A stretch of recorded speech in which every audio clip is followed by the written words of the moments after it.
lolos. Karena ya memang betul sih, di sepak bola ini kan segala sesuatu tuh bisa terjadi ya, banyak kemungkinan ya. Dan AS Roma sendiri pun juga punya pengalaman membalikan keadaan ya, di tahun 2000 berapa nih, di tahun 2018 ketika mereka menyingkirkan Barcelona ya di European Champions League pada saat itu ya. Pun juga pernah Liverpool yang menyingkirkan Barcelona sekalipun sempat kalah 3-0 kalau nggak salah ya di Camp Nou, lalu dibalikkan di Anfield ya.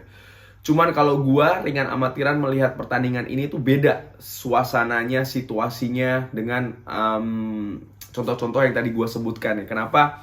Ambil satu contoh AS Roma ya pada saat tahun 2018 ya. AS Roma ini sebelum kalah 4-1 melawan Barcelona ketika bermain di Barcelona ya, di Camp Nou, mereka ini kan ya oke lah ya,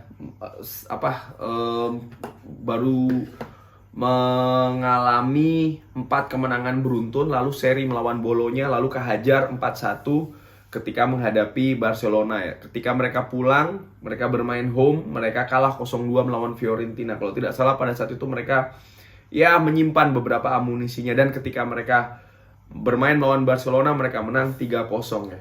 Dan setelahnya mereka ini ya cukup bagus ya rekornya sebelum, artinya di domestik terutama ya, sebelum akhirnya disingkirkan oleh Liverpool di apa namanya, di perjalanan pertandingan selanjutnya ya. Mereka kalah 5-2 melawan Liverpool di Anfield. Kendati pun ketika mereka bermain di kandang mereka mampu menang dengan skor 4-2 ya pada saat itu. Cuman again sih, gue melihat suasana tim, kondisi tim ini berbeda ya. Langsung aja gue ngelihat ini AS Roma ini ya, setelah kalah melawan Manchester United, mereka ini juga kalah tandang melawan Sampdoria ya dengan skor 2-0 ya. Dan bahkan kalau gua ngelihat kemana ya, ke pertandingan dari tanggal 15 April itu praktis AS Roma ini tidak pernah meraih kemenangan. Bahkan yang lebih mirisnya lagi adalah mereka ini gawangnya selalu kebobolan ya. Jadi tidak pernah clean sheet sama sekali. Hanya meraih 2 kali hasil imbang melawan Ajax dan melawan Atalanta. Selebihnya mereka kalah 3-1 melawan Torino, 3-2 melawan Cagliari, 6-2 melawan Manchester United, dan terakhir mereka kalah 2-0 melawan Sampdoria. Artinya apa? Artinya kondisi tim ini sedang tidak bagus ya. Ditambah lagi rumor pergantian pelatih ya. Ini kan menurut gua ya pasti akan mempengaruhi, ringan amatiran ala gue ya, harmonisasi lah kurang lebih ya yang terjadi di dressing room AS Roma itu sendiri ya. Kalau gue sih sudah mencium lah aroma-aroma kalau mungkin ya mereka ini sudah dressing roomnya ini sudah bisa dibilang tidak sehat ya. Dan ya AS Roma ini sekarang sedang berjuang untuk bisa tetap berada di zona Eropa ya, di mana namanya, di Liga Serie A ya, karena mereka ini kan sekarang berada kalau nggak salah di peringkat ke-7 ya. Dan menurut gua ya ini akumulasi ini semua ini akan mempermudah, katakanlah ya langkah Manchester United untuk bisa memindahkan satu kakinya ini menuju kaki lainnya yang sudah memijak di Gdansk ya, di final Europa League.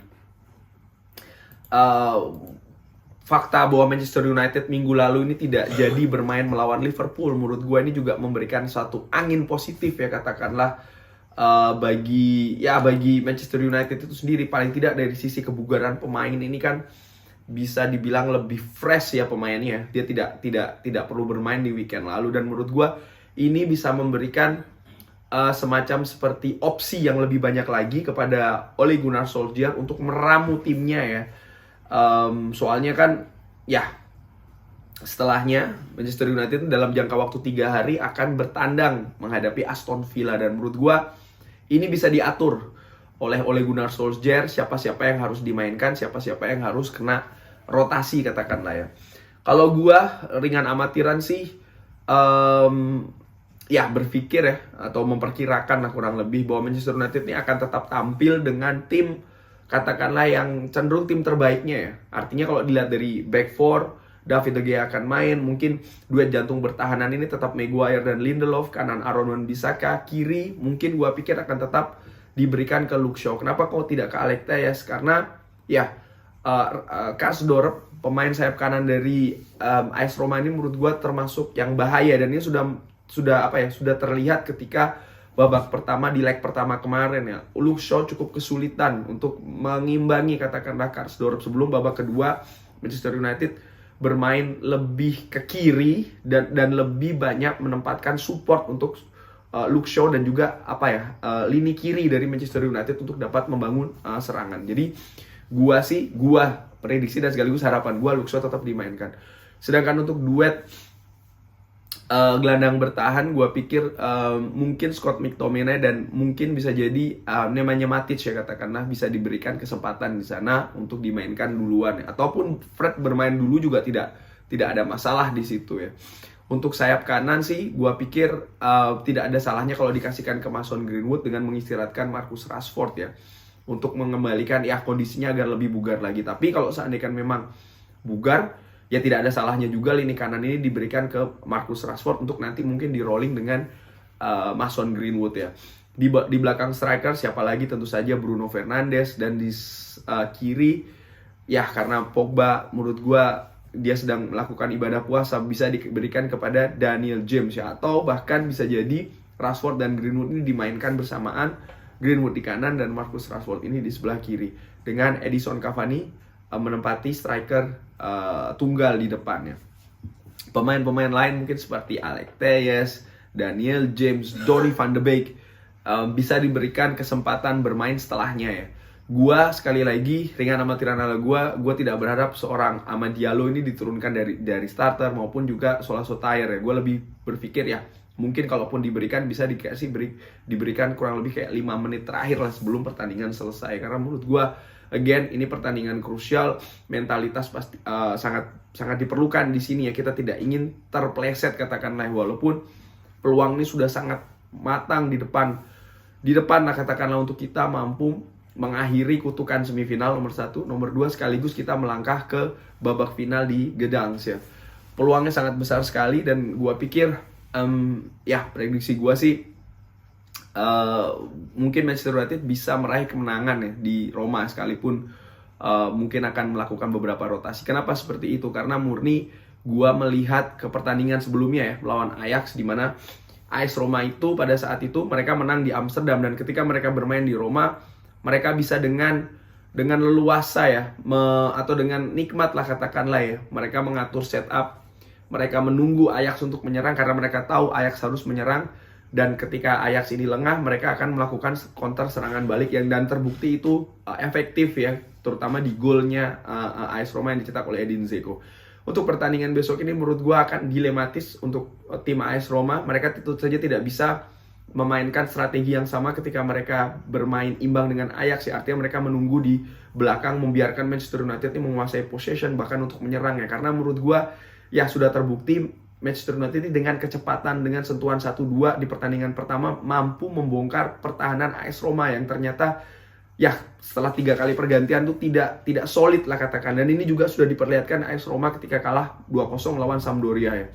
Pun sebaliknya, kalau mereka ingin keluar menyerang, mereka ingin bermain dengan high press, ini tentu saja akan menjadi sasaran empuk lagi-lagi ya bagi kecepatan-kecepatan pemain depan Manchester United dalam melakukan serangan balik ya. Oleh karena itulah gua pikir ini sangat dilematis bagi AS Roma. Mereka ingin bermain seperti apa ya, ketika kalau mereka bermain lebih bertahan, kalau mereka bermain dengan kondisi normal katakanlah ya, dengan tempo yang normal saja ya, mereka dipastikan tidak akan lolos karena mereka harus mengejar ketertinggalan 4 gol. Dan menurut gua ini bisa dikejar dengan bermain high press ya, dengan bermain menyerang ya, ringan amatiran ala gua. Dan sekali lagi ini akan meninggalkan lubang di belakang yang bukan tidak mungkin akan dimanfaatkan oleh Manchester United ya. Dari faktor yang gua sebutkan tadi itu di sebelumnya, gua sangat percaya bahwasannya Manchester United ini bahkan yaitu tadi ya, bukan tidak mungkin akan mengemas kemenangan lagi ya.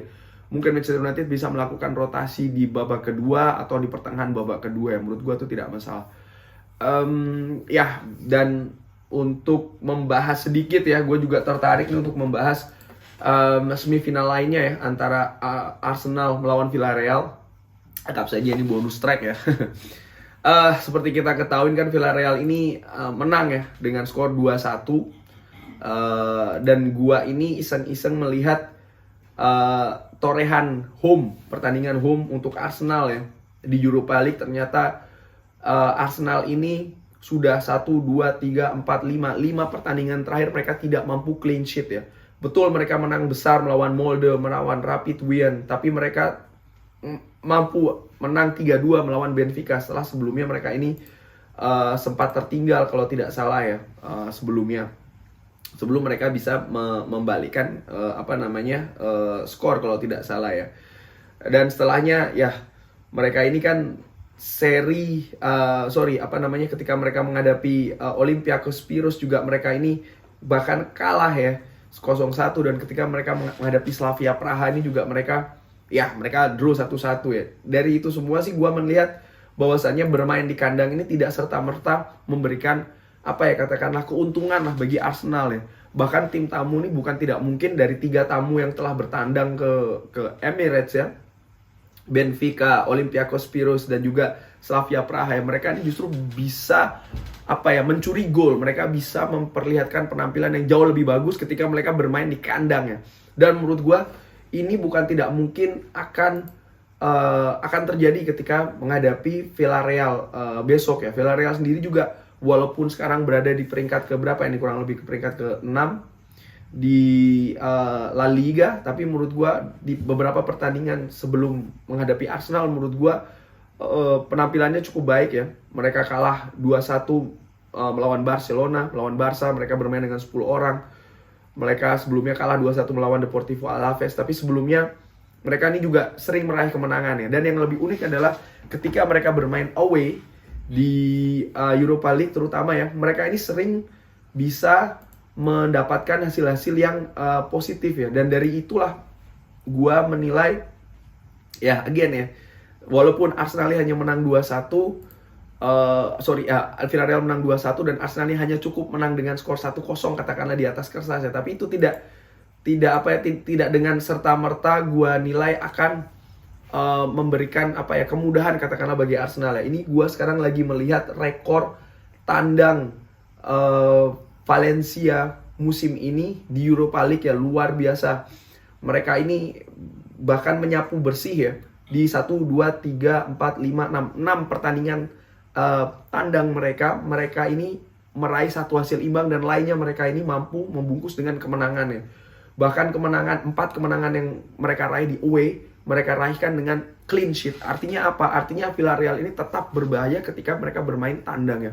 Oleh karena itulah untuk pertandingan semifinal yang lainnya Arsenal melawan Villarreal, gua lebih menjagokan Villarreal untuk menang, membungkus Arsenal ya di babak semifinal. Walaupun sebenarnya gua secara pribadi dengan amatiran gua ingin ketemu dengan Arsenal. Kenapa? Ya untuk menuntaskan dendam ya katakanlah kepada Arsenal, terutama untuk musim ini ya, dimana kita kalah 0-1 melalui ya gol penalti yang menurut gue pertandingan itu juga agak kontroversial. Lalu kita tidak bisa menang ya ketika kita bermain tandang di Emirates. Dan menurut gue dengan situasi tim Arsenal dan Manchester United saat ini, walaupun kita sudah sering sekali bertemu dengan Arsenal, sama-sama tahu kedalaman skuad masing-masing katakanlah ya, tapi gue tetap optimis sih kalau kita bertemu dengan Arsenal di final kita bisa membungkus kemenangannya. Tapi again, secara objektif ringan amatiran ala gua menilai agak berat Arsenal untuk bisa lolos ke final kali ini ya. Kurang lebih demikian preview untuk leg kedua ini. Mudah-mudahan suka ya. Jangan lupa like, jangan lupa subscribe. Wassalamualaikum.